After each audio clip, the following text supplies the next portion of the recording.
Pemerintah Kota Palembang berencana menerapkan kebijakan ganjil genap bagi kendaraan tahun ini. Kebijakan menjadi salah satu opsi yang tengah dikaji untuk mengatasi kemacetan yang semakin parah di sejumlah ruas jalan kota. Wali Kota Palembang, Ratu Dewa, meminta dinas terkait untuk melakukan kajian mendalam terkait efektivitas ganjil genap. Tetapi saya ingin ke depan ada FGD. Ada FGD, kita libatkan seluruh.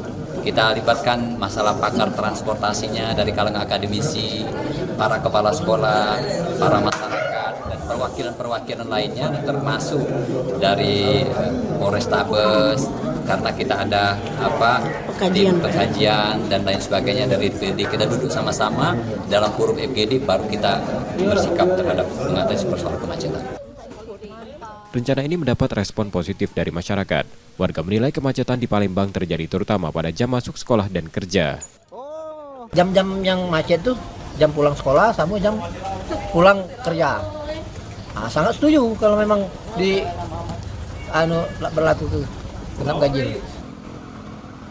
Namun pemerintah menegaskan, regulasi dan mekanisme penerapan ganjil genap harus matang serta melibatkan berbagai pihak agar berjalan efektif. Nur Muhammad, Kompas TV, Palembang, Sumatera Selatan.